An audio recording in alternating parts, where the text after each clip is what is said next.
Hello नमस्कार दोस्तों, 30 minute GS में आपका एक बार फिर से बहुत बहुत स्वागत है। तो अब हम पिछले वीडियो में हमने बात करी थी जो चर्चा में थे national park, biosphere reserve, tiger reserve. आज बात करेंगे सुर्खियों में रही प्रजातियों के बारे में जो वन दरोगा की तैयारी कर रहे हैं या फॉरेस्ट्री से संबंधित किसी भी एग्जाम की तैयारी कर रहे हैं। उन्हें पीडीएफ चाहिए तो hereimkp@gmail.com पर टॉपिक वाइज आपको पीडीएफ मिल जाएगी। ये तो आपको पता है PT365 है, ये तो फ्री अवेलेबल है, मैंने ग्रुप में डाल रखी है। बाकी जो मेरे नोट्स की पीडीएफ है वो आपको मिल जाएगी। इसके लिए आपको पे करना होगा 150 और यहाँ पे मेल करेंगे, आपको पूरी डिटेल मिल जाएगी। प्रमोशन हो गया, आगे बढ़ते हैं। चैनल पर नए हैं तो चैनल को सब्सक्राइब कर लीजिए। तो चलिए शुरू करते हैं। एशियाई शेर, भाई साहब दाढ़ी वाले आजकल ट्रेंड में है, देख रहे हो? स्वैग देख रहे हो? स्वैग, चश्मा लगा देते हैं थोड़ा सा। ठीक है, लोग आ गया। तो स्थलीय प्रजातियों में बात कर लेते हैं। एशियाई शेर, एशियाटिक लाइन की। तो संसद को सूचित किया गया है कि प्रोजेक्ट लाइन दस्तावेज लाइन एट 47 विजन फॉर अमृतकाल तैयार किया गया। इसका उद्देश्य शेरों के पर्यावास को सुरक्षित और पुनर्बहाल करना है। प्रोजेक्ट लाइन के बारे में बता देते हैं। इसके अंतर्गत गुजरात में एशियाई शेरों को परिदृश्य पारिस्थितिकी आधारित संरक्षण की परिकल्पना की गई। ऐसा संरक्षण और पारिस्थितिकी विकास को एकीकृत करके किया जाएगा। इसे गुजरात में गिर नेशनल पार्क में लागू किया गया है। एशियाई शेर केवल यहीं पाए जाते हैं। अब आप कहेंगे आप तो गए थे कानपुर चिड़ियाघर, आपने वहां पे भी देखे थे। भाई साहब, प्राकृतिक अवस्था में एशियाई शेर केवल यहीं पाए जाते हैं। ठीक है, आगे बढ़ते हैं। संरक्षण की स्थिति IUCN में इंडेंजर्ड की श्रेणी में। EN का मतलब होता है इंडेंजर्ड। साइट्स के परिशिष्ट वन में है। मैंने आपको कहा जो आपको थोड़ा सा भी खतरे में लगेगा, याद करने का बता रहे हैं, वो साइट्स के परिशिष्ट वन में ही आपको मिल जाएगा। थोड़ा सा भी खतरा होगा किसी को, परिशिष्ट वन में पटक देंगे। वन जीव संरक्षण अधिनियम की अनुसूची 1 और 4 में स्थित है। केवल एक पूछा जाए तो एक को टिक लगा देना, ठीक है। और यह प्रजाति पुनर्वास कार्यक्रम के तहत शामिल 22 प्रजातियों की सूची में शामिल है। हाँ, एक कार्यक्रम है, ठीक है, पुनर्प्राप्ति कार्यक्रम। तो उसके 22 प्राणी हैं, उन 22 में ये एशियाटिक लायन भी शामिल है। विशेषताएं बात करें तो यह बाघों के बाद दुनिया की दूसरी सबसे बड़ी बिग कैट्स की प्रजाति है। यह समूह में रहने वाली सामाजिक प्रकृति की बिल्ली प्रजाति है। शेर भी बेचारा बिल्ली है, ठीक है। आज तो मैं पता चला वो रीजनिंग वाले क्वेश्चन करते थे, सभी शेर बिल्ली हैं, सभी बिल्ली कुत्ते हैं, वही वाला सिस्टम है। तो ये समूह में रहने वाली सामाजिक प्रकृति की बिल्ली प्रजाति है और इनके समूह को प्राइड कहा जाता है। गर्व से रहते हैं ना, तो प्राइड कहा जाता है। नर शेरों के सिर, गले के चारों ओर लंबे बाल होते हैं जो मादाओं में नहीं होते हैं, ठीक है। दाढ़ी मूछ मादाओं में नहीं पाई जाती है इनमें, ठीक है। एशियाई शेर और अफ्रीकी शेर एक ही प्रजाति की उप प्रजातियां हैं, लेकिन इनमें से कुछ अंतर हैं। अंतर एग्जाम में कई बार पूछ लिए गए हैं। तो एशियाई शेर और अफ्रीकी शेर की बात कर ले तो देखिए, अफ्रीकों का पहले तो माइक कार्यक्रम फुल फॉर्म भी आ जाए तो आप बता देंगे, monitoring of the killing of elephant, ठीक है, माइक कार्यक्रम। अब अफ्रीकी शेर एशियाई शेर में अंतर देख लेते हैं। अफ्रीकन और एशियाटिक, इनमें अंतर। अफ्रीकन का बड़ा होता है साइज, अरे मतलब अफ्रीकन शेर का। एशियाटिक में छोटा साइज। अयाल यानी कि अपेक्षाकृत, जो अयाल बोलते हैं इसको, दाढ़ी वाड़ी को, अपनी तो आती नहीं, जिसकी आती है उनकी बता रहे हैं। तो अपेक्षाकृत अफ्रीकन का घना और हल्का अयाल होता है, जबकि एशियाटिक में अपेक्षाकृत छोटा, गहरा और बिखरा हुआ अयाल होता है। स्किन फोल्ड अनुपस्थित होता है और अपने एशियाटिक वालों बेचारों को स्किन फोल्ड पाए जाते हैं पेट के हिस्से में, ठीक है, झुर्री जैसे। और झुंड का आकार अफ्रीकन में बड़ा होगा और एशियाटिक में तो आपस में ही लड़ते रहते हैं तो छोटा आकार होगा, ठीक है। याद रख, खतरे क्या हैं, इंपॉर्टेंट है। बीमारी के प्रति ये वल्नरेबल होते हैं। एक में इसमें एक कैनाइन डिस्टेंपर जैसी एक बीमारी भी हो जाती है। आनुवंशिक अंतर प्रजनन, जेनेटिक इनब्रीडिंग के कारण भी इसमें नुकसान है। आपदा, संभावित अवैध शिकार और मानव जनित कारणों से दुर्घटनावश शेरों की मौत हो जाना। पर्यावास की बात करें तो इनकी जनसंख्या गुजरात में केवल 5 संरक्षित क्षेत्रों तक ही सीमित है। गिर नेशनल पार्क, गिर अभ्यारण्य, पनिया अभ्यारण्य, मिटियाला अभ्यारण्य और गिरनार। तो 3 तो गिर हो गए, गिर नेशनल पार्क, गिर अभ्यारण्य और गिरनार अभ्यारण्य। इसके अलावा पनिया और मिट्टी, पानी मिट्टी याद रख लेना, बिहार वालों को आराम रहेगा। पनिया रे और मिटिया, तो पनिया मिटियाला में भी पाए जाते हैं। बाकी 3 गिर गिर गिर है, गिर नेशनल पार्क, गिर अभ्यारण्य, गिरनार अभ्यारण्य, पनिया अभ्यारण्य, मिटियाला अभ्यारण्य। संरक्षण उपाय की बात करें तो एशियाई शेर संरक्षण परियोजना, यह एक केंद्र प्रायोजित योजना है, वन्यजीव पर्यावास का विकास द्वारा वित्त पोषित है, यानी कि CSSDWH के द्वारा इसको फाइनेंशियली सपोर्ट किया जाता है। स्नो लेपर्ड, जिस पे क्वेश्चन आएगा इस बार, किस में आएगा, PCS में आएगा कि UPSC में, वो तुम जानो। स्नो लेपर्ड की बात कर लेते हैं। बेचारा बर्फ में, देख रहे हो कितना सैड है भाई, चश्मा लगा ले तू भी। ये स्वैग, हाँ। तो हेम तेंदुए के संरक्षण से जुड़े चारुदत्त मिश्रा ने व्हिटली गोल्ड अवार्ड जीता है, याद कर लेना। चारुदत्त मिश्रा ने व्हिटली गोल्ड अवार्ड जीता है। यह पुरस्कार उन्हें हेम तेंदुओं के संरक्षण में स्थानीय समुदायों को शामिल करने के प्रयासों के लिए दिया गया है। जिसने चारुदत्त मिश्र, और ये कौन सा, व्हिटली। हेम तेंदुआ व्हाइट होता है, याद रख लेना, और गोल्डन भी होता है, तो व्हिटली गोल्ड अवार्ड जीत लिया। ठीक है, 2-4 बचे थे, तो चारुदत्त मिश्रा याद रख लेना। साइट्स के परिशिष्ट वन हमने बता दिया। क्या प्रजाति पुनर्वास कार्यक्रम के तहत शामिल 22 प्रजातियों की सूची में शामिल है? हाँ जी, वल्नरेबल है, ये भी IUCN स्टेटस में। वन्यजीव संरक्षण अधिनियम अनुसूची 1 और 4 में स्थित है। एक पूछें तो आप एक ऑप्शन लगाओगे, मैंने कि अनुसूची 1 ऑप्शन लगा दोगे। आगे बढ़ते हैं। इसे प्राय घोस्ट ऑफ माउंटेन भी कहा जाता है स्नो लेपर्ड को। प्रत्येक हिम तेंदुए पर काले धब्बों का एक विशेष पैटर्न होता है, जिन्हें कहा जाता है रोसेट। यह भारत में हिमालय की ऊंचाई वाले क्षेत्रों की एक प्रमुख प्रजाति है। खतरे क्या हैं? प्राकृतिक शिकार प्रजातियों की हानि, यानी कि जिसका ये खाते पीते वही नहीं है। मानव पशु संघर्ष और इसके फर और हड्डियों के लिए इसका अवैध व्यापार किया जाता है। अन्य बड़ी बिल्लियों के विपरीत हिम तेंदुआ दहाड़ नहीं सकते।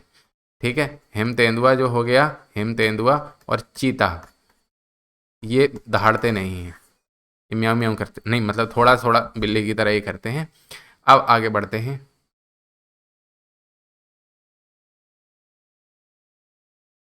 पर्यावास से पहले पर्यावास की बात कर लेते थे। हिम तेंदुआ रेंज वाले 12 देश हैं। अफगानिस्तान में है, भूटान में है, चीन में है, भारत में है, कजाकिस्तान में है, किर्गिज गणराज्य में है, मंगोलिया में है, नेपाल में है, पाकिस्तान, रसिया, तजाकिस्तान, उज्बेकिस्तान। स्थान वाले ज़्यादातर में है, Kyrgyzstan, Kazakhstan, Pakistan, Tajikistan, Uzbekistan. इसके अलावा जो पड़ोसी देश हैं अपने, भूटान, चीन, भारत, नेपाल, बांग्लादेश को छोड़कर। ठीक है, याद रखने के लिए बांग्लादेश, म्यांमार छोड़ देना, बाकी ऊपर मंगोलिया भी शामिल हो गया, नेपाल तो है ही, पाकिस्तान, रूस, तजाकिस्तान और सब। ये मध्य और दक्षिणी एशिया के पहाड़ी क्षेत्रों में भी थोड़े बहुत पाए जाते हैं। म्यांमार इसलिए कह रहे हैं कि थोड़ा बहुत पाए जाते हैं। दुनिया में हिम तेंदुओं की सर्वाधिक आबादी की बात करें तो चीन में होंगे, क्योंकि तिब्बत वाले क्षेत्र में। यह भारत में पश्चिमी हिमालय के एक बड़े हिस्से में पाया जाता है। इसमें पूर्वी हिमालय में जम्मू और कश्मीर, लद्दाख के केंद्र शासित प्रदेश, हिमाचल प्रदेश, उत्तराखंड और सिक्किम और अरुणाचल प्रदेश शामिल है। ये याद रख लेना आप। हिम तेंदुआ कहाँ पर है भारत में? जम्मू कश्मीर, लद्दाख के केंद्र शासित प्रदेश, हिमाचल प्रदेश, उत्तराखंड और सिक्किम और अरुणाचल प्रदेश शामिल है। संरक्षण के उपाय तो हिमाचल प्रदेश और लद्दाख का ये राजकीय पशु घोषित कर दिया गया है।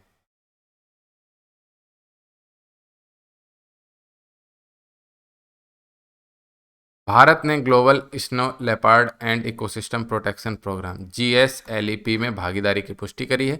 भारत में हिम तेंदुओं की संख्या का आकलन किया गया है। इसके संरक्षण के लिए केंद्र समर्थित कार्यक्रम प्रोजेक्ट स्नो लेपर्ड, याद रख लेना, सन प्रोजेक्ट स्नो लेपर्ड, मिलाने के लिए भी आ सकता है।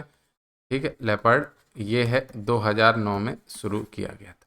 ठीक है, वैश्विक पर्यावरण सुविधा यानी कि GEF के समर्थन से भारत सरकार और UNDP द्वारा सिक्योर हिमालय परियोजना 2017 में शुरू की गई थी। इसके बाद बात करें नीलगिरी तहर की, बकरी जैसी आपको दिख रही है, हाँ यही, तो ये भी इंडेंजर्ड की श्रेणी में IUCN में शामिल है। वाइल्ड लाइफ प्रोटेक्शन एक्ट की अनुसूची 1 में है, और यह भी प्रजाति पुनर्प्राप्ति कार्यक्रम के शामिल 22 प्रजातियों में शामिल है। तमिलनाडु प्रोजेक्ट नीलगिरी तहर को लागू करने के लिए तैयार है। इसका उद्देश्य है 2022-27 की अवधि के लिए इनकी आबादी की बेहतर समझ विकसित करना। अब आगे बढ़ते हैं इसमें कुछ और विशेषताओं के बारे में। तो भारत में पाई जाने वाली इसकी 12 प्रजातियों में से यह दक्षिण भारत की एकमात्र ऐसी पहाड़ी प्रजाति है जिनमें खुर यानी कि हूब्स पाए जाते हैं। दक्षिण भारत की एकमात्र ऐसी पहाड़ी प्रजाति जिसमें खुर पाए जाते हैं। इसे स्थानीय रूप में वरयाडू वरयाडू भी कहा जाता है। ठीक है, ये दैनिक रूप से चराई करते हैं, लेकिन सर्वाधिक चराई सुबह और दोपहर के समय करते हैं। केवल कम तापमान और नम उष्णकटिबंधीय वातावरण तहर के अनुकूल होता है, ज़्यादा तापमान ये बर्दाश्त नहीं कर पाते हैं। तमिलनाडु का राजकीय पशु है। खतरे के यहाँ बड़े पैमाने पर वनों की कटाई के कारण निवास स्थल का इनका नुकसान हो रहा है। चारे के लिए घरेलू पशुधन के साथ प्रतिस्पर्धा, जल विद्युत परियोजनाएं और मोनोकल्चर वृक्षारोपण। मोनोकल्चर मतलब एक जैसे पेड़ लगा दिए, बात खत्म। मांस एवं त्वचा के लिए कभी कभी इनका शिकार भी कर लिया जाता है। पर्यावास की करें तो पश्चिमी घाट की स्थानिक प्रजाति है। वर्तमान में इसका वितरण क्षेत्र के उत्तर में नीलगिरी और दक्षिण में कन्याकुमारी पहाड़ियों के बीच में है। केरल के अन्नामलाई पहाड़ियों में एराविकुलम राष्ट्रीय उद्यान नीलगिरी तहर का सर्वाधिक आबादी वाला अधिवास स्थल है। ठीक है, केरल का एराविकुलम राष्ट्रीय उद्यान जो कि स्थित है अन्नामलाई पहाड़ियों में, और यहाँ पर नीलगिरी तहर की सर्वाधिक आबादी पाई जाती है। की स्टोन प्रजाति की संरक्षण के लिए बनाया गया मुकुर्थी राष्ट्रीय उद्यान में भी ये पाए जाते हैं। रेड पांडा की बात कर रहे हैं तो रेड पांडा और भी ज़्यादा इंपॉर्टेंट है। तो Padmaja Naidu Himalayan zoological park Paschim Bengal ने आगामी लगभग 5 वर्षों में 20 लाल पांडा को जंगल में छोड़ने का कार्यक्रम शुरू किया है। IUCN इंडेंजर्ड की श्रेणी में है। साइट्स के परिशिष्ट वन में होंगे। वन्य जीव संरक्षण अधिनियम की अनुसूची 1 और 4 में केवल पूछा जाए तो अनुसूची 1 लगाना। क्या प्रजाति पुनर्प्राप्ति कार्यक्रम के तहत शामिल 22 प्रजातियों की सूची में शामिल है? हाँ जी, रेड पांडा भी शामिल है। और एक क्वेश्चन और बन सकता है, Padmaja Naidu Himalayan zoological park, तो ये पश्चिम बंगाल में स्थित है। रेड पांडा की विशेषताओं के बारे में बात कर लेते हैं।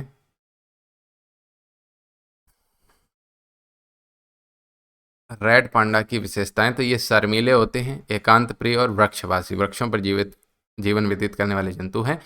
पृथ्वी परिवर्तन के लिए एक संकेतक प्रजाति है।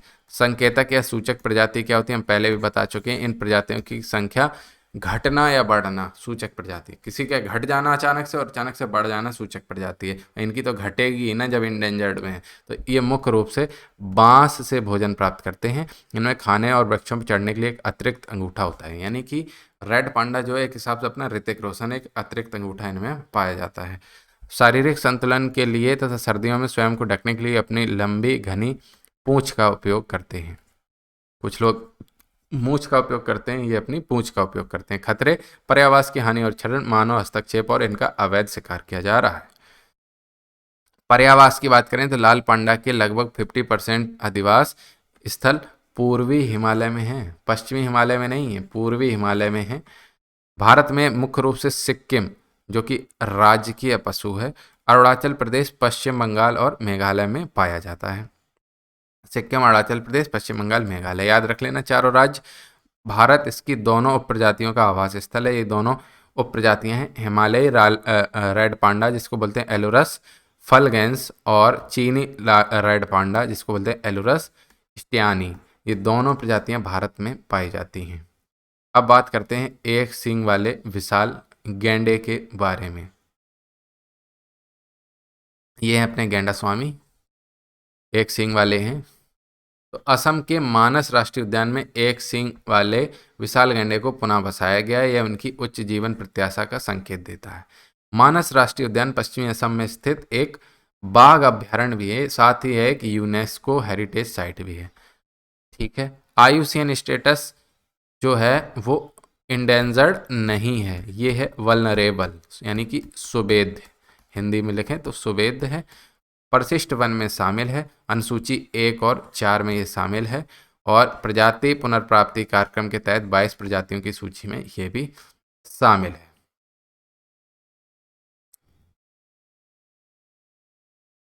अब इसकी विशेषताओं के बारे में बात कर लेते हैं। सबसे पहले तो गैंडे के सींग जो है केराटिन नामक प्रोटीन के बने होते हैं, जिससे हमारे बाल और नाखून बने होते हैं। लेकिन कई लोग कहते हैं गैंडे की सींग में बहुत सी औषधियां पाई जाती हैं। भाई जिससे बाल बने नाखून बने वही पाया जाता है। हमारे बाल ले जा, नाखून ले जा, खा ले तू, तेरे अंदर भी ताकत आ जाएगी। तो आगे बात करते हैं विशेषताओं की। तो ये जो गैंडा है एक सींग वाला, एशिया की सबसे बड़ी राइनो प्रजाति और चौथा सबसे बड़ा स्थलीय जानवर है। यह एक उत्कृष्ट तैराक भी है और थोड़े समय के लिए 55 किलोमीटर पर घंटा की गति से दौड़ सकता है। समझ रहे हो, एक रोडवेज बस जैसा तो है ही है। और तैर लेता है, भारी भरकम हुआ तो क्या हो। एक एकांत प्रिय जानवर है, शांति पसंद, अपना मोबाइल चलाता रहता है बैठे बैठे एक सींग पे रख के। हालांकि अन्य जानवर भी इसके साथ घास भूमि या जल स्रोत को साझा कर सकते हैं। मतलब ये है कि अपन देख बैठे हैं तो डिस्टर्ब मत कर, यहाँ पे आराम से रहे। डिस्टर्ब करे तो दौड़ा लेगा 55 किलोमीटर पर घंटे की स्पीड से। इसमें सुनने और सूंघने की अविश्वसनीय क्षमता होती है, लेकिन देखने की क्षमता अपेक्षाकृत कम होगी। एक चीज बात आप गौर करना, जितना भारी भरकम होगा उसमें देखने की क्षमता कम होगी और सुनने और सूंघने की अविश्वसनीय क्षमता होगी। क्यों? सूंघने की इसलिए होगी कि खाने को मिलता रहे, भारी भरकम हुआ ही इसलिए है। और इसका गर्भकाल लगभग 16 महीने का होता है। ठीक है। और खतरे, सींग के लिए शिकार किया जाना, पारंपरिक एशियाई दवाओं के घटक के रूप में इसके मुख्य अधिवास स्थल का भी विनाश हो रहा है। कुल मिला के असम में क्यों पाया जाता है? मानस में दलदली क्षेत्र इसको बहुत पसंद है। प्राकृतिक आवास की बात करें तो जलोढ़, तराई, द्वार, सवाना, घास भूमि और नदी तटों के समीप के जंगल में आमतौर पर नेपाल, भूटान, पाकिस्तान और भारत में पाया जाता है। भारत में इसकी 85% से अधिक आबादी निवास करती है। मुख्य रूप से यह 7 संरक्षित क्षेत्रों में पाया जाता है: काजीरंगा राष्ट्रीय उद्यान, पौबितोरा वन्यजीव अभ्यारण्य, ओरंग राष्ट्रीय उद्यान, असम में मानस राष्ट्रीय उद्यान, जालदापारा राष्ट्रीय उद्यान और पश्चिम बंगाल में गोरुमारा राष्ट्रीय उद्यान, उत्तर प्रदेश में, उत्तर प्रदेश याद रख लेना, दुधवा राष्ट्रीय उद्यान, गैंडा बाघ, हाथी और शेर के लिए गैंडा बाघ, हाथी के लिए फेमस है। इन गैंडों की वैश्विक आबादी 71%, 2018 गणना के अनुसार 2652 असम में पाया जाता है। यानी कि दुनिया में जितने हैं उसके 71% असम में है, जो लगभग 2652 है। काजीरंगा राष्ट्रीय उद्यान में ये संख्या सर्वाधिक है। संरक्षण के उपाय की बात करें तो इंडियन राइनो विजन 2020 गैंडे की विचरण सीमा का विस्तार करने के लिए विशेष गैंडा संरक्षण बल, राष्ट्रीय गैंडा संरक्षण रणनीति आदि बनाई गई। इसके बाद पिछले 1-2 सालों में एग्जाम्स में चर्चा का विषय रहा है अपना संगाई। संगाई यानी कि मणिपुर शाखादार सींग वाला हिरण। ये देखिए, ये ऐसे शाखादार हिरण। ठीक है। मणिपुर ब्रो एंटिल्ड डियर की बात करें तो प्रधानमंत्री ने वीडियो संदेश के जरिए मणिपुर संगाई महोत्सव को संबोधित किया। इससे 2 क्वेश्चन बनते हैं, संगाई महोत्सव कहाँ मनाया जाता है? तो मणिपुर में। संगाई है क्या? शाखादार सींग वाला हिरण है, टेढ़े मेढ़े कई हिरण सींग है। ठीक है। तो संगाई महोत्सव का नाम संगाई के नाम पर रखा गया, जो केवल मणिपुर में पाए जाने वाले शाखादार सींग हिरण। IUCN स्टेटस है इंडेंजर्ड की श्रेणी में है और साइट्स के परिशिष्ट वन में। वन्यजीव संरक्षण अधिनियम की अनुसूची 1 और 4 में है। क्या प्रजाति पुनर्प्राप्ति कार्यक्रम के तहत 22 प्रजातियों की सूची में शामिल है? हाँ जी, संगाई भी उसी में शामिल है। विशेषताओं की बात करें तो यह विशिष्ट और विचित्र सींगों वाला एक मध्यम आकार का हिरण है। इसे डांसिंग डियर भी कहते हैं, क्योंकि यह तैरते हुए पत्तियों और मृदा से युक्त बायोमास फुमड़ी पर संतुलन बनाने के लिए उछलता कूदता रहता है। फुमड़ी पर। ठीक है। फुमड़ी मणिपुर में एक नेशनल पार्क है, आपने देखा होगा। कौन सा? केवल लामजाओ नेशनल पार्क। ठीक है, उसी में। तो फुमड़ी पर संतुलन, ऐसे डांसिंग डियर भी कहेंगे। खतरे क्या हैं? प्रदूषण, निरंतर जलप्लावन और बाढ़, गैर देशज पौधे जैसे पैराग्रास आदि के आक्रमण के परिणाम स्वरूप, फुमड़ी के अधिवासियों का लगातार क्षरण, अन्य पशुधन से बीमारियों का खतरा, अंतः प्रजनन और अवैध शिकार। प्राकृतिक आवास केवल लामजाओ नेशनल पार्क मणिपुर के अंदर लोकटल जी इसका आवास है। यहाँ तैरते बायोमास को ही क्या कहा जाता है? फुमड़ी। जैसे ऐसे पानी है, इसमें ये तैर रहा है, बायोमास, ऊपर घास होगी, तो इसी को फुमड़ी कहते हैं। इसी पे ये डांसिंग डियर पाया जाता है।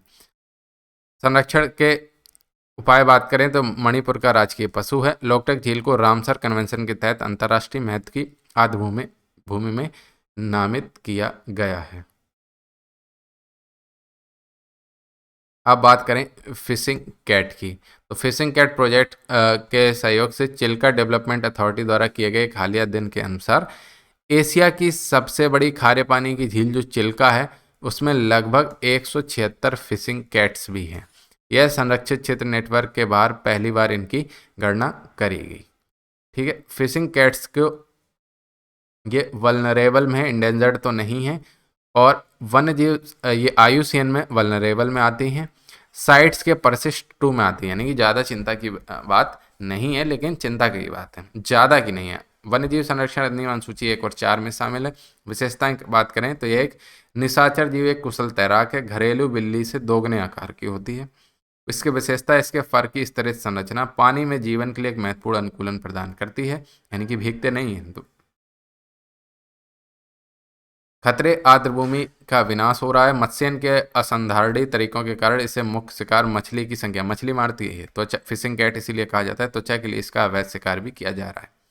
प्राकृतिक आवास तो मुख्य रूप से आर्द्रभूमि और मैंग्रोवों में पाई जाती है। भारत में मुख्य रूप से सुंदरवन के मैंग्रोव जंगलों, गंगा ब्रह्मपुत्र नदी घाटियों से लगी हिमालय की तलहटी और पश्चिमी घाट में पाए जाते हैं। पश्चिम बंगाल का यह राज्य पशु और 2020 से चिल्का के एम्बेसडर के रूप में भी इसको नामित किया गया है।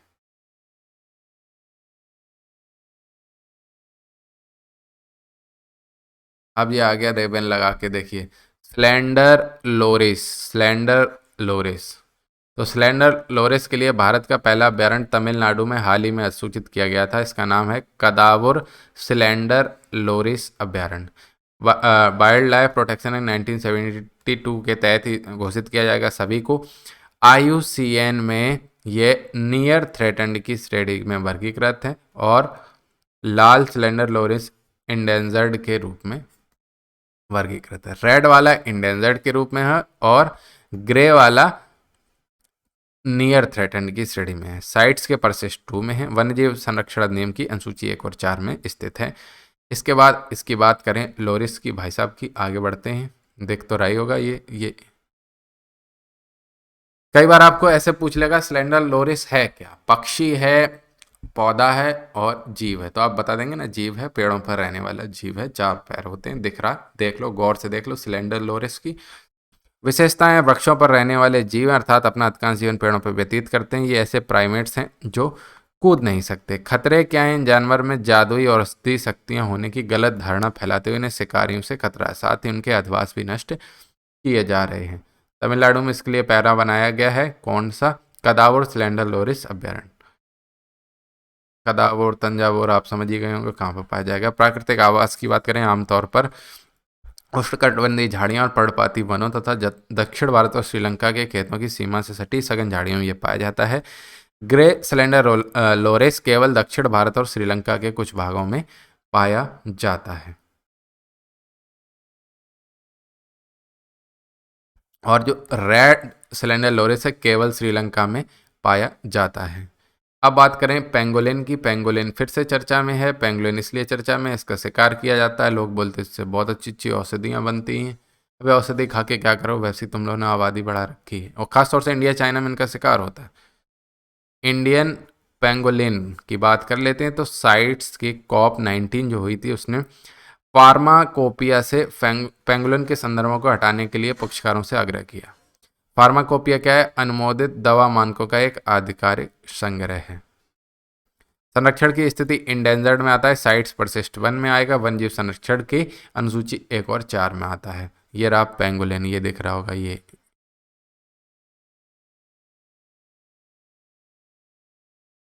विशेषताएं, ये एंटीटर यानी कि चींटी खाने वाला है और पीठ पर इनके सल्कों से आच्छादित होते हैं, ऐसे ऐसे ऐसे ऐसे ऐसे ऐसे इनके पूरा पीठ पर, ऐसे जैसे मगरमच्छ को आपको दिखता है ऐसे, इसी तरह एंटीलोप होता है, ये बिल्कुल ऐसे मान लीजिए, ऐसे चींटी खोर मानिए, ठीक है। खतरे की स्थिति में ये गेंद की तरह स्वयं को रोल कर सकते हैं और अपनी सुरक्षा के लिए केवल कठोर सल्कों को उभार सकते हैं। इनमें दांत नहीं होते और अपनी चिपचिपी जीभ से भोजन ग्रहण करते हैं। बचपन से बिना दांत के होते हैं, तो कोलगेट का इनका खर्चा नहीं है। ये एकमात्र ऐसे स्तनपायी जीव हैं जो पूरी तरह से सल्कों से ढके होते हैं। एकांत प्रिय मुख्य रूप से निशाचर जीव हैं, रात में निकलेंगे, चींटी पकड़ेंगे। गर्भकाल 65 से 70 दिन होता है, जो पेंगुलिन की अन्य प्रजातियों की तुलना में बहुत कम है। खतरे हैं मांस और सल्कों के लिए तथा पूर्व और दक्षिण पूर्व एशियाई देशों में स्थानीय उपभोग जैसे प्रोटीन स्रोत के रूप में और पारंपरिक चिकित्सा में इसका प्रयोग। अंतर्राष्ट्रीय व्यापार के लिए अवैध शिकार भी किया जा रहा है। अब बात करें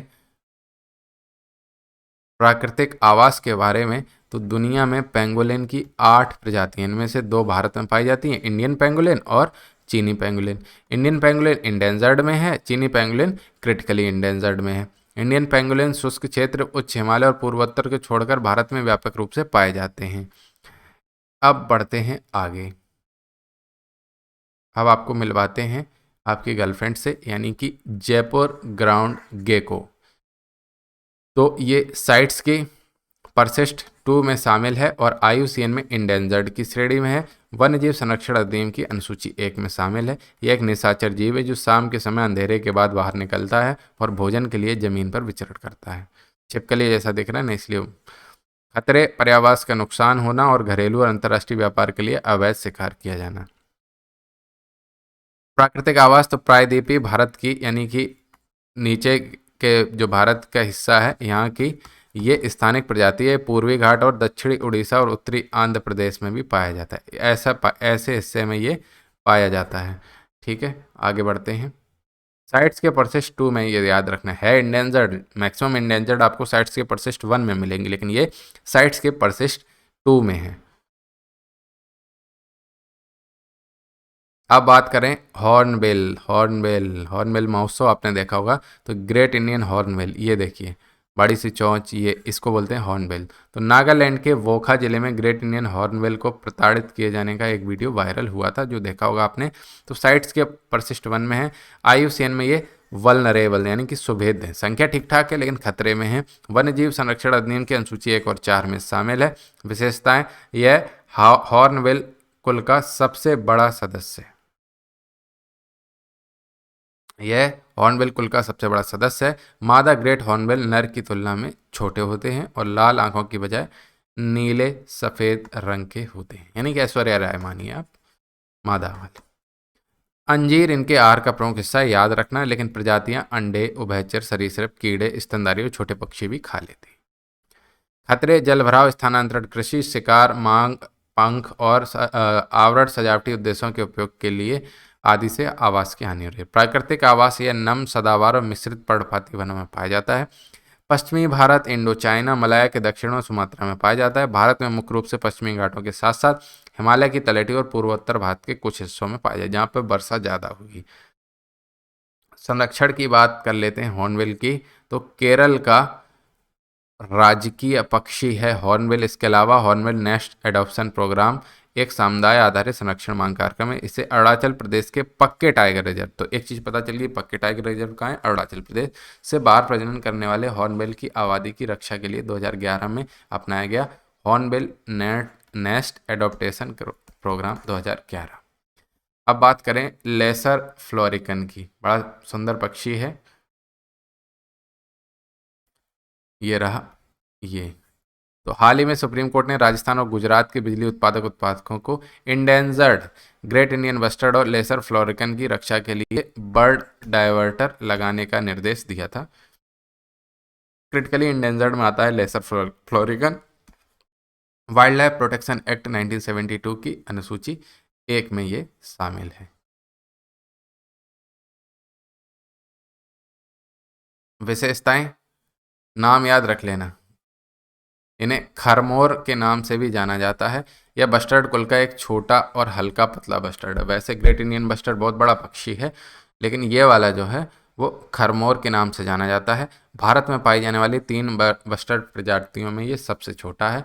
नर फ्लोरिकन आमतौर पर अपनी मादा समकक्षों की तुलना में छोटे और हल्के होते हैं। इसमें थोड़ा उल्टा सिस्टम है, क्योंकि नर जो है डांस करके, नृत्य करके मादा को आकर्षित करता है, तो हल्का है, छोटा है। खतरे क्या है, शिकार, घास भूमि, कृषि भूमि में रूपांतरण, अत्यधिक चराई, ऊर्जा के बुनियादी ढांचों के साथ टकराने की संभावना, जैसे कि तार वगैरह से। प्राकृतिक आवास भारत की स्थानिक प्रजाति है, मुख्य रूप से राजस्थान, गुजरात, मध्य प्रदेश, महाराष्ट्र के कुछ हिस्सों में घास भूमि और झाड़ीदार शुष्क क्षेत्रों में कुल मिलाकर ये पाया जाता है। अब बात करें इंडियन स्किमर के बारे में।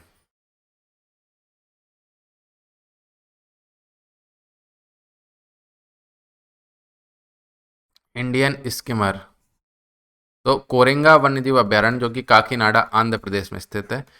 ठीक है, आंध्र प्रदेश में कोरेंगा। याद रख लेना, पूछा जा सकता है। सर्दियों के दौरान इंडियन स्किमर के विशाल झुंड देखे जाते हैं।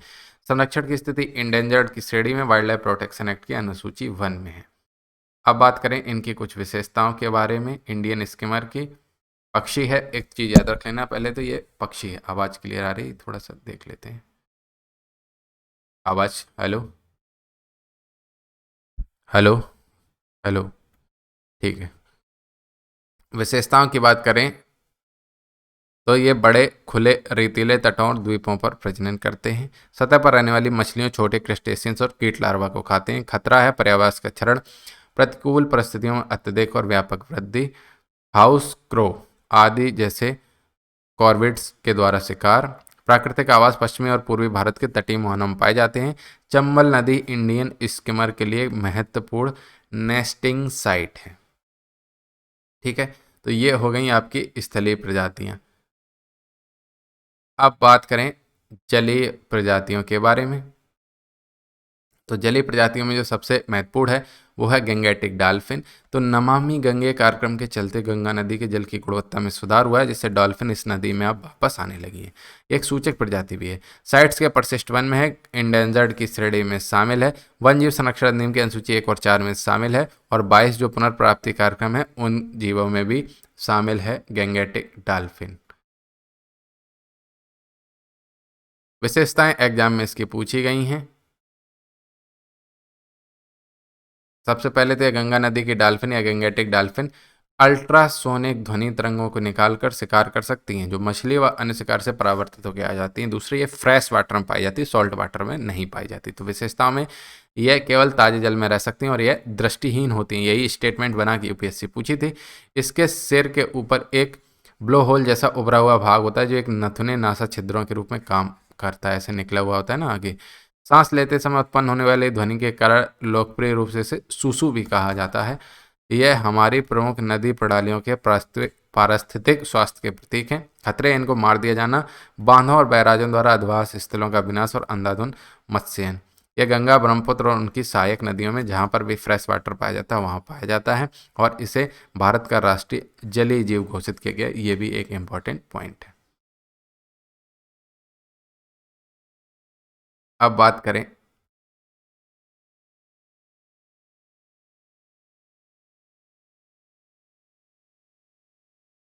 ऑलिव रिडले कछुओं के बारे में। तो तमिलनाडु राज्य सरकार ने चेन्नई में एक अंतर्राष्ट्रीय ऑलिव रिडले कछुआ संरक्षण पुनर्वास केंद्र स्थापित करने की प्लान बनाया है। वल्नरेबल की श्रेणी में आते हैं आईयूसीएन की वन जीव संरक्षण अधिनियम की अनुसूची 1 में रखा गया है। विशेषताएं और आवास इनका बहुत इंपॉर्टेंट है, जो पूछा जाता है। ये रहा उड़ीसा, यहाँ पर ये नेस्टिंग साइट, पुरी वगैरह गए होंगे, उसके बाद आप उड़ीसा घूमने गए हो। तो ये सभी समुद्री कछुओं में सबसे छोटा और सबसे प्रचुर मात्रा में पाया जाने वाला कछुआ है ऑलिव रिडले। यह अरीवाडा नामक एक अनोखी, इंपॉर्टेंट है, अरीवाडा याद रख लेना, नामक एक अनोखी सामूहिक नेस्टिंग के लिए प्रसिद्ध है। यहाँ हजारों मादा कछुए एक समुद्र तट पर अंडे देती हैं। एक मादा कछुआ लगभग 110 से 140 अंडे दे सकती है। मोस्ट इंपॉर्टेंट पॉइंट, मांसाहारी होते हैं, ये भी पूछा है, शाकाहारी के मांसाहारी।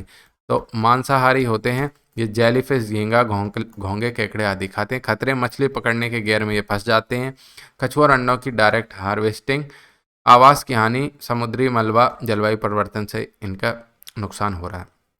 प्राकृतिक आवास में ये प्रशांत, अटलांटिक, हिंद महासागर के गर्म जल में पाए जाएंगे। ठीक है, कहाँ कहाँ? प्रशांत यानी कि पैसिफिक ओशन, अटलांटिक ओशन और हिंद महासागर। ठीक है, पाह गाहिर माथा के बाद राशिकुल्या नदी के मुहाने को भारत में इन कछुओं का दूसरा सबसे बड़ा सामूहिक प्रजनन स्थल माना जाता है। इसके बाद आगे बढ़ते हैं खतरनाक वाले कछुओं के बारे में। Red crowned roofed turtle. तो भारत ने लुप्तप्राय प्रजातियों के अंतर्गत व्यापार पर कन्वेंशन यानी कि साइट्स के तहत रूफ्ड टर्टल, जिसे बटागुर कछुआ की बेहतर सुरक्षा के लिए एक प्रस्ताव रखा है। रूफ्ड टर्टल संरक्षण की स्थिति के बारे में हम जान लेते हैं। रेड क्राउन रूफ्ड टर्टल के बारे में, तो क्रिटिकली इंडेंजर्ड की श्रेणी में, साइट्स के परिशिष्ट वन में ये है। वन जीव संरक्षण अधिनियम की अनुसूची 1 और 4 में है। विशेषताएं, ताजे जल की कछुआ प्रजाति है, इंपॉर्टेंट है, ताजे जल की है। ठीक है, ऑलिव रिडले साल्ट वाटर की थी। स्थलीय नेस्टिंग साइट्स के साथ गहरी बहने वाली नदियों में यह पाया जाता है। मादा समकक्षों की तुलना में नर छोटे होंगे। खतरा आवास की हानि, क्षरण, अवैध मत्स्य के जाल में फंस जाना, अवैध शिकार और अवैध व्यापार आदि। प्राकृतिक आवास भारत, नेपाल और बांग्लादेश की मूल प्रजाति हैं। वर्तमान में भारत में राष्ट्रीय चंबल नदी घड़ियाल अभ्यारण्य इन प्रजातियों की पर्याप्त आबादी वाला एकमात्र क्षेत्र है।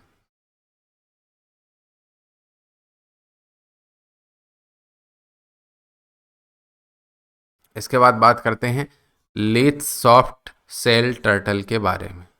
तो ताजे जल की दो भारतीय कछुओं की प्रजातियों को साइट्स के परिशिष्ट 2 से परिशिष्ट 1 में शामिल कर लिया गया है। एक है रेड क्राउन रूफ टर्टल जिसके बोलते हैं बटागुर कछुआ, दूसरा है लीथ सॉफ्ट सेल टर्टल जिसको बोलते हैं निल्सोनिया लेथी। ये आपको ये है क्रिटिकली इंडेंजर्ड की श्रेणी में। साइट्स की परिशिष्ट अब 1 में हो गया है, अनुसूची 1 और 2 में 4 में ये शामिल है। विशेषताएं हैं, ये नरम खोल वाला कछुआ ताजे जल के बड़े निकाय में पाया जाता है। 700 मिलीमीटर से 1 मीटर तक के औसत वयस्क आकार के साथ यह 1 मीटर तक बढ़ सकता है। खतरा इसलिए है, ये चीनी दवा और सूप को स्वादिष्ट बनाने के लिए इसकी उच्च मांग है। सूप बनाने के लिए कछुआ पी जाओ सालों, राक्षसों तभी मरते हो।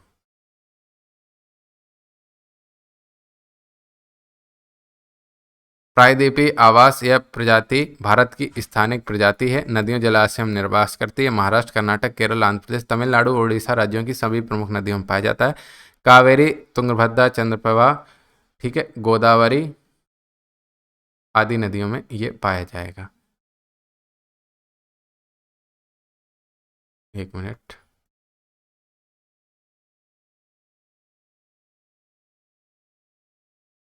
और इसके अलावा बैक्टिका पोरपाइस की बात करेंगे तो बैक्टिका पोरपाइस, तो पोरपाइस कुल की वैश्विक संख्या में 2 दशकों में यानी कि पिछले 20 वर्षों में 98% की गिरावट आ गई है।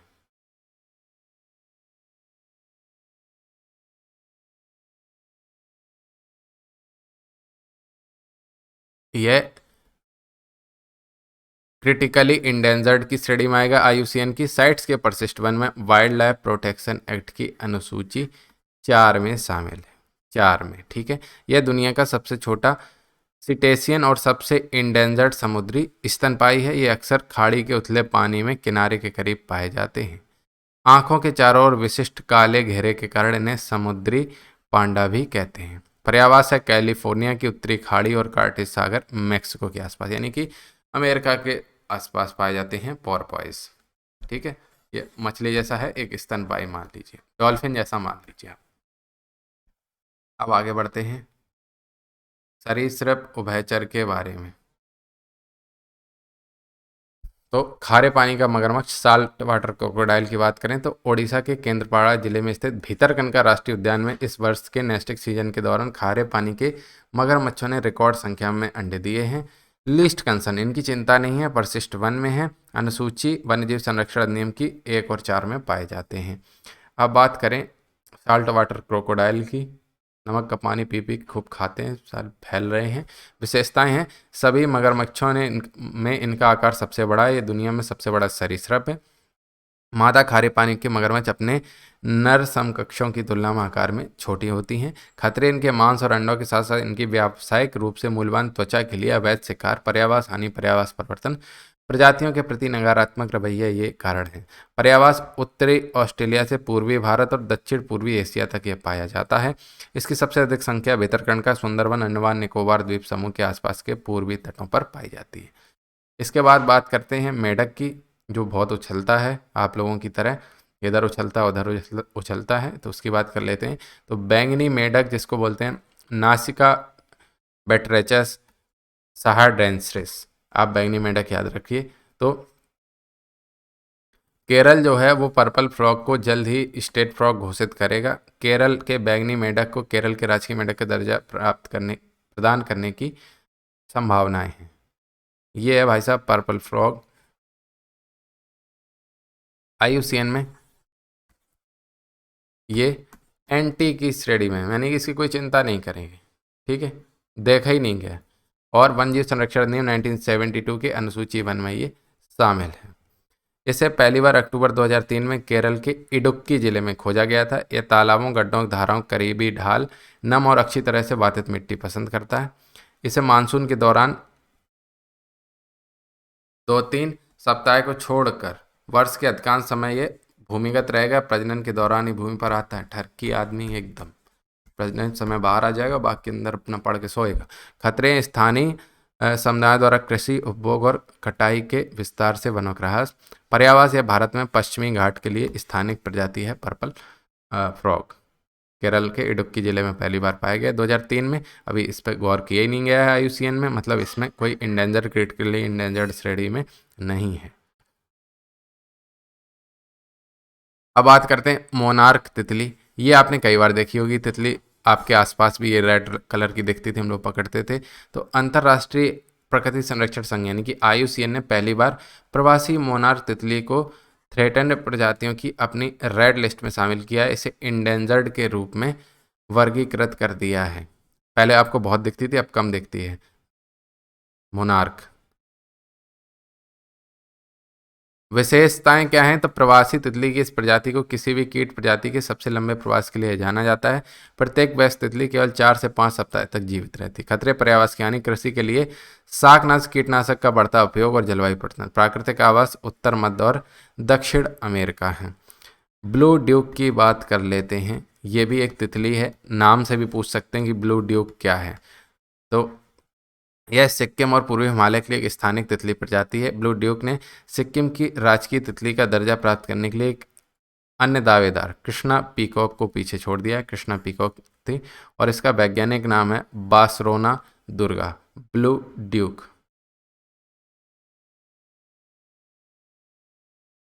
और ये कह रहा है भाई साहब कि बस करो, रहन दो, देखते हैं इसकी भी इच्छा पूर्ण करते हैं।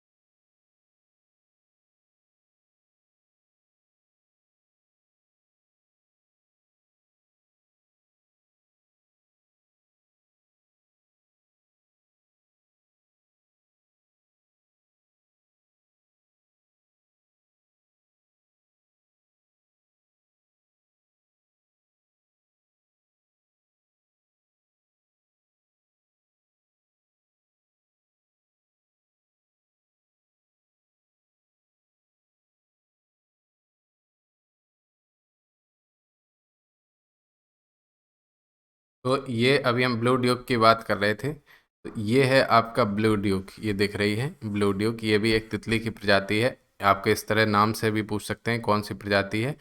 वाइल्ड लाइफ प्रोटेक्शन एक्ट 1972 के अनुसूची वन में शामिल है। और इम्पोर्टेंट पॉइंट ये विशेषताएं इसकी ये हैं कि ये 1500 मीटर से नीचे की ऊंचाई पर पाई जाती है, यानी कि 1500 मीटर के बाद ये नहीं पाई जाएंगी, तो 1500 मीटर के नीचे पाई जाएंगी। और इसे 1858 में सिक्किम में खोजा गया था। पर्यावास इसका सिक्किम और पूर्वी हिमालय। अब अगले वीडियो में बात करेंगे पादप प्रजातियों के बारे में, क्योंकि अब ये थोड़ा सा प्रॉब्लम क्रिएट कर रहा है लैपटॉप। तो कोई बात नहीं, पादप प्रजातियां अगले वीडियो में कवर कर लेंगे। चैनल को सब्सक्राइब नहीं किया है तो सब्सक्राइब कर लीजिए। और वन दरगाह के लिए अगर आपको PDF चाहिए तो आप HEREIMKP@gmail.com पर मेल करके और पेमेंट करके प्राप्त कर सकते हैं। बहुत बहुत धन्यवाद।